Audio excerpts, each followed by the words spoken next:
अहिल्या,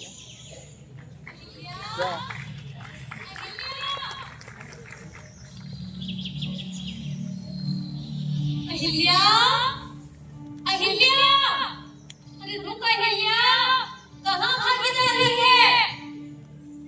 आई, आई मुझे जाने दो ना।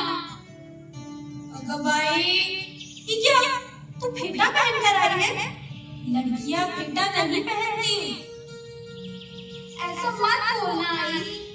मैं अपने सर पर शिवजी को रखकर सिद्धेश्वर महादेव मंदिर जाऊंगी और शिवजी को पुष्प भी चढ़ाऊंगी। अहिल्या, ये मान हमें नहीं मिलता। ये मान तो सिर्फ पुरुषों को मिलता है। ऐसा क्यों आई? अरे कहा ना, रीति रिवाज है। ये कैसा रीति रिवाज आई? क्या हम लड़कियां शिव की पूजा नहीं करती, सिर्फ लड़के करते हैं? ये भेदभाव कैसा है? अहिल्या, जो कहा है वो सुनिए। पर इतना भेदभाव क्यों?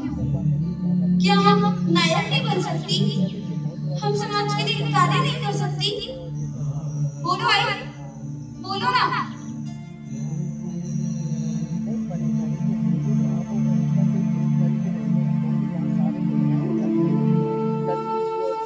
अमर कहानी सदा सुहानी, मात्र अहिल्या बाई की विश्व पटल पर एक अनोखी मूर्त लोक भलाई की। शिव उपासका भव कल्याणी, शांत सुशीला सदा सुखी, प्रजावत्सला पर दुख कातर, धैर्यवंत वह न्यायमुखी।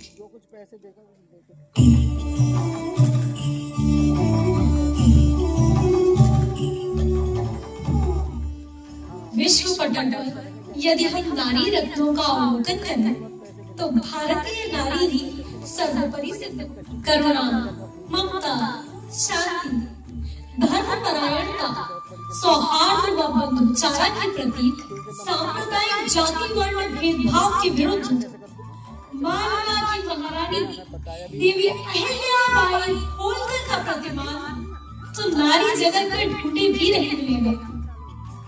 तो आइए हम ऐसी महान शासक की जीवन गाथा आप सभी को सुनाते हैं। अहिल्याबाई होलकर का जन्म 31 मई 1725 को जामखेड़ अहमदनगर महाराष्ट्र के चोंडी गांव में हुआ था। अहिल्या एक साधारण परिवार से थी। उनके पिता मानकोजी राव शिंदे गांव के पटेल थे, जिन्होंने अहिल्या को संस्कार दिए, पढ़ना लिखना सिखाया। अहिल्या शिव की बड़ी उपासक थी और सदैव शिव भक्ति में लीन रहती थी। एक युवा लड़की के रूप में उनकी सादगी और सुचरित्र के संयोजन ने मालवा क्षेत्र के राजा मल्हार राव होलकर का ध्यान उनकी ओर आकर्षित किया। वे अहिल्या से इतना प्रभावित थे कि वर्ष 1733 में अल्प आयु में उन्होंने अपने बेटे खंडेराव होलकर से उनका विवाह संपन्न करा दिया।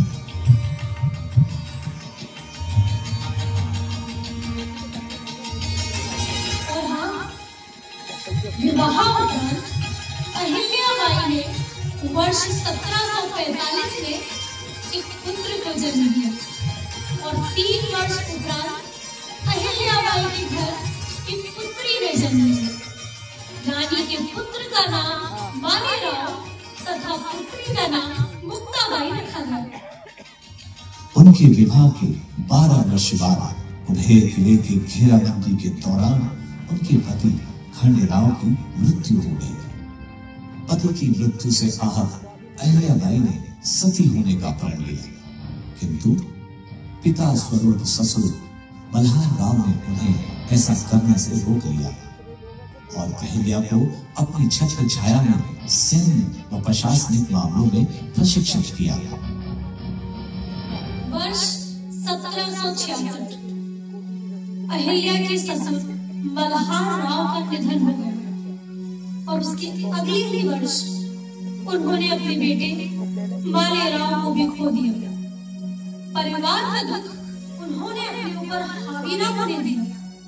राज्य और प्रजा को ध्यान में रखते हुए उन्होंने पेशवा से मालवा का शासन संभालने की अनुमति मांगी।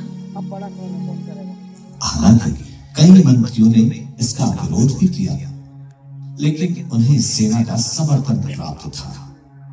सेना को उन पर पूरी श्रद्धा व विश्वास था, क्योंकि वह सैन्य व प्रशासनिक मामलों में अत्यंत प्रशिक्षित थे। उन्होंने कई मौकों पर सेना का नेतृत्व किया था और एक सच्चे योद्धा की तरह लड़ाई लड़ी थी। पेशवा ने अहिल्याबाई को मालवा पर अधिकार करने की अनुमति दे दी। 11 दिसंबर 1967 को वे गद्दी पर बैठी और इंदौर की शासक बनी। और फिर 28 वर्षों तक अहिल्याबाई ने न्यायोचित, बुद्धिमत्तापूर्ण व ज्ञानपूर्वक मालवा पर शासन किया। अहिल्याबाई के शासन में मालवा में शांति, समृद्धि और विकास की नदियां बहती रही। कर्ता भी शे, कर्म भी शे, क्रिया भी शे और कर्म फल भी शे। वह किसी आदेश पर अपने हस्ताक्षर नहीं करती थी, केवल राजमुद्रा लगाती थी, जिस पर श्री शंकर अंकित था। राजपाल से जुड़े सभी कार्यों को शिव जी के नाम से ही प्रारंभ करती थी। रानी अहिल्याबाई ने कभी स्वयं को रानी नहीं समझा। वे हमेशा कहती रही, मैं तो भगवान शिव की आज्ञा से राज्य चला रही हूँ। देवी अहिल्याबाई होलकर ने रानी बनते ही जो अभियान आरंभ किया, वह सनातन धर्म के इतिहास की क्रांति से कम नहीं था। यह वह कालखंड था, सदियों से इस्लामिक आक्रमणों से हिंदू समाज का आत्मविश्वास चकनाचूर था। बादशाह बनकर बैठे इस्लामिक आक्रमणकारियों ने हिंदुओं के धार्मिक स्थलों को खंडित कर दिया था। लेकिन मराठा शक्ति के उदय के साथ अब उनका चंगुल ढीला पड़ रहा था। ध्वस्त पड़े प्राचीन देवालयों के पुनर्निर्माण के लिए महारानी अहिल्याबाई ने अपना राजकोष खोल दिया। काशी हो या मथुरा, अयोध्या हो या ओंकारेश्वर, बद्रीनाथ हो या केदारनाथ, रामेश्वरम हो या अमरकंटक, कदाचित कोई हिंदू तीर्थ होगा जहाँ उन्होंने अपने जीवन काल में कोई कार्य न कराया हो। सन 1783 में सोमनाथ मंदिर का जीर्णोद्धार एवं मंदिर के गर्भगृह में शिवलिंग की स्थापना देवी अहिल्याबाई होलकर ने ही कराई। उनके द्वारा 12 ज्योतिर्लिंग तथा पर्वत धामों का भी जीर्णोद्धार कराया है। रानी अहिल्या के शत्रु दादा राघोबा अहिल्या के राज्य को हड़पना चाहते थे। रानी ने एक पत्र के माध्यम से राघोबा को चेतावनी दी। आप मेरा राज्य हड़पने आए हैं, यह आपको शोभा नहीं देता। आप एक नारी के साथ युद्ध मत कीजिए, नहीं तो ये कलंक मिट नहीं पाया। मैं एक असहाय नारी हूँ, ये समझ कर आप आए हैं तो इस बात का पता युद्ध भूमि में चलेगा। मैं एक स्त्री हूँ, युद्ध में हार भी गई तो मुझे कोई याद नहीं रखेगा। आप युद्ध में हार गए तो जब मैं अब आपकी हंसी होगी। मैं अपनी महिला सेना के साथ युद्ध भूमि में आपका मुकाबला करूंगी। ओह, तो क्या फिर राघोबा ने अहिल्या से लड़ाई की? अहिल्या की चेतावनी से राघोबा डर गए और अहिल्या से युद्ध न करने में भी उन्होंने अपनी भलाई समझी। उनके नाम के आगे पुण्य श्लोक शब्द है। पुण्य श्लोक उस राज्यकर्ता को कहते हैं जो राज्यकर्ता अपनी प्रजा को सब प्रकार के अभाव से मुक्त करता है, दुख से मुक्त करता है। एक प्रकार से प्रजा के प्रति अपने कर्तव्य से पूर्ण हो जाता है। वास्तव में उस काल में हमारे यहाँ पर जो आदर्श राज्यकर्ता थे, उनमें से एक देवी अहिल्याबाई थी। अहिल्याबाई का आदर्श प्रत्येक भूमिका में अनुकरणीय है। पुत्री, वधू, पत्नी, दूरदर्शी मां, उत्कृष्ट समाज और राष्ट्र सेवी, कुशल सेनापति एवं सशस्त्र शासक के रूप में वह अद्भुत उदाहरण है। अच्छा सुनो, मैं तुम्हें रानी अहिल्याबाई का एक ऐसा किस्सा सुनाता हूं, सुनाता नहीं दिखाता हूं, जिसमें उनकी न्याय प्रियता, प्रजा के प्रति प्रेम, जीव दया के भाव को दर्शाता है। देखना चाहोगे तुम? हाँ, क्यों नहीं? तो फिर चलो, लेकर चलता हूं उस सभा में जहां भगवान शिव के आदेश से शासन चलता है। ओम नमः शिवाय।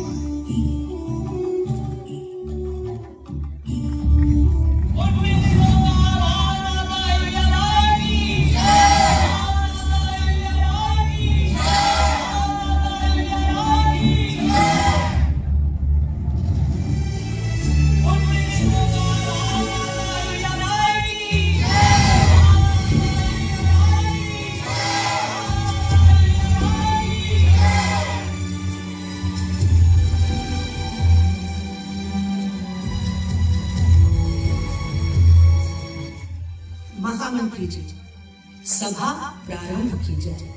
जो आज्ञा महारानी। महारानी, बादशाह बनकर बैठे इस्लामिक आक्रमणकारियों ने हिंदुओं के धार्मिक स्थलों को खंडित कर दिया है।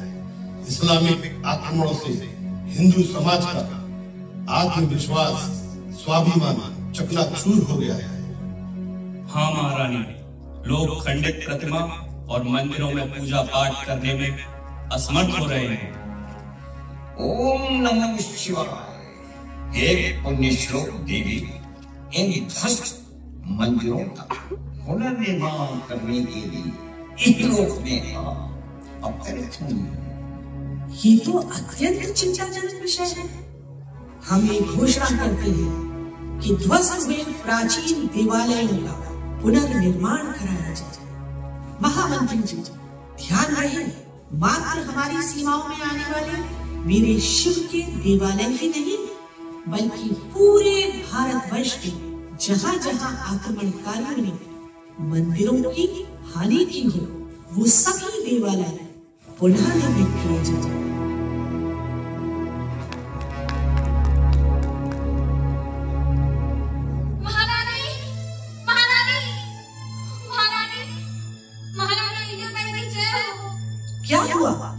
क्या हुआ है पार्वती?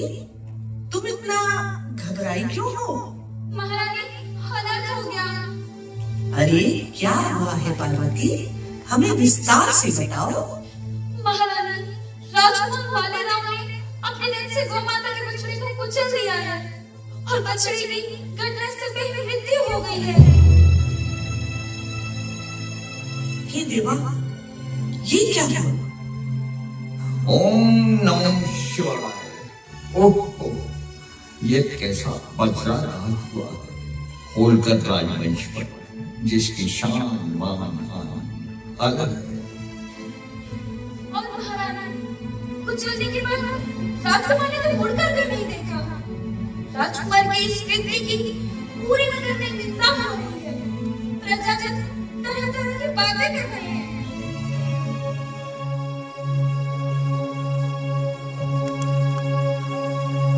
तो क्या राजकुमार को कोई दंड मिलेगा? अरे वो तो राजवंशी है, उन पर कौन उंगली उठाएगा? दंड तो हम प्रजा के लिए होता है, हमारे और राजवंश के लिए न्याय अलग अलग है। क्या कोई अपने पुत्र को सजा देता है, और वो भी राजमाता अहिल्याबाई का पुत्र?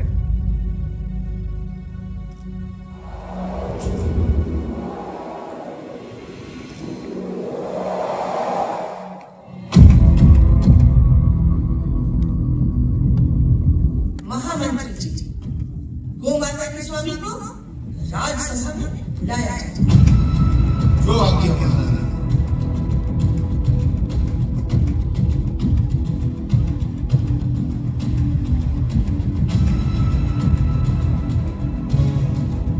राजमाता की जय हो। हम वास्तविकता जानना चाहते हैं। राजमाता, वो निर्भय होकर कहिए, पूरी घटना को विस्तार से बताएं। राजमाता, प्रजा जो कह रही है वह सत्य है। राजकुमार हत्या के दोषी हैं। महामंत्री जी, राजकुमार मालेराव को राजसभा में तत्काल बुलाया जाए। जो आज्ञा महारानी।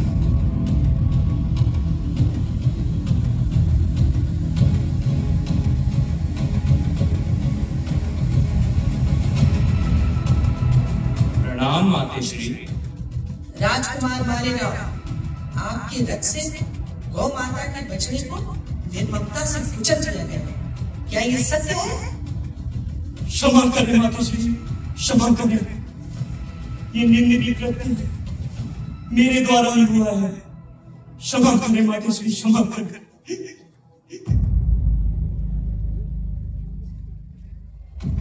महामंत्री जी, कल प्रातः सूर्य की पहली किरण के साथ जिस प्रकार मालेराव ने निर्दोष बछड़े को रथ के नीचे कुचलकर मृत्यु दी थी, उसी प्रकार कल समस्त प्रजाजन के सम्मुख राजकुमार को भी कुचलकर मृत्यु दंड दिया जाए।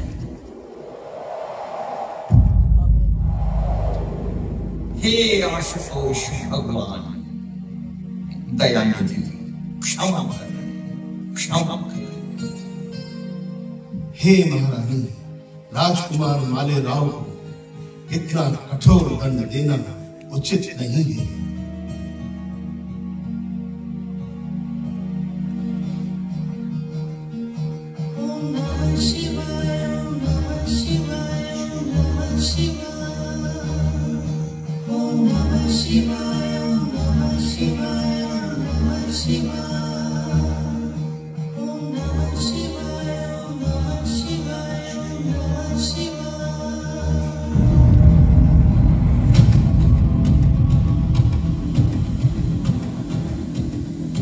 समस्त प्रजा मेरी संतान है। अपराधी के लिए हमारे राज्य में कोई स्थान नहीं, फिर वो राजवंश का प्रमुख ही क्यों न हो। आदेश का पालन हो।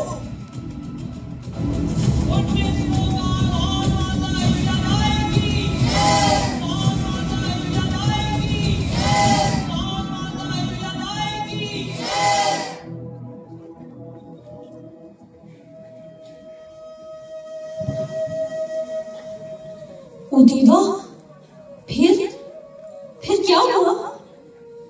क्या राजकुमार को भी रथ के नीचे कुचल दिया गया? पूरी प्रजा के सम्मुख राजकुमार को बांधकर मार्ग में लेटाया गया। पर कोई तैयार नहीं हुआ रथ को हाँकने के लिए। सबने हाथ जोड़ दिए कि महारानी, ये कृत्य हमसे ना होगा। और फिर राजमाता अहिल्याबाई स्वयं रथ पर बैठी और रथ को आगे बढ़ा दिया।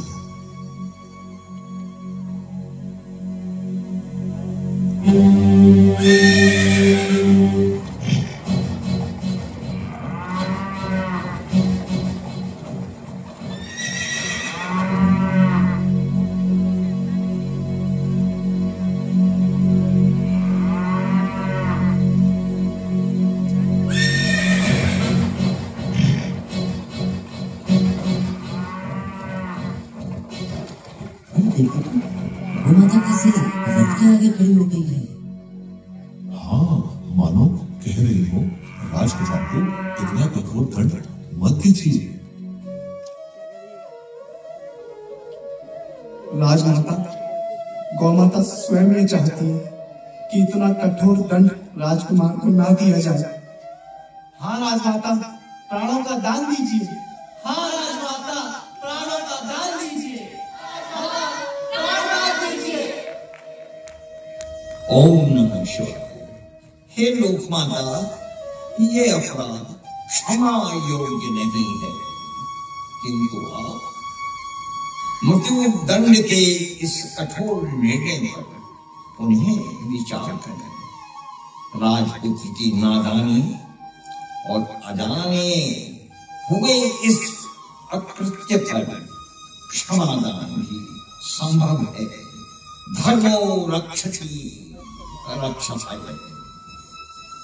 महारानी, आप करुणा ममता शांति की मूर्ति, आपने अपनी प्रजा के हित में सदैव महान कार्य किए, किंतु यहाँ गौमाता प्रजाजन यही चाहते हैं कि राजकुमार को क्षमा कर दिया जाए, उन्हें प्राणों का दान देने की कृपा करें महारानी। मालिकाओं का कृत्य अक्षम्य है, किंतु गौमाता का आदेश सर्वोपरि। मालिकाओं, हम तुम्हें अवसर दें, किंतु ध्यान रहे भविष्य में प्रत्येक प्राणी से प्रेम करेंगे। ऊंच नीच, छोटे बड़े का विचार मन में कभी नहीं लाएंगे। मातेश्री, मैं वचन देता हूं कि भविष्य में कभी ऐसा कृत्य नहीं करूंगा। प्रत्येक प्राणी से स्नेह भाव रखूंगा, बड़ों का सम्मान करूंगा।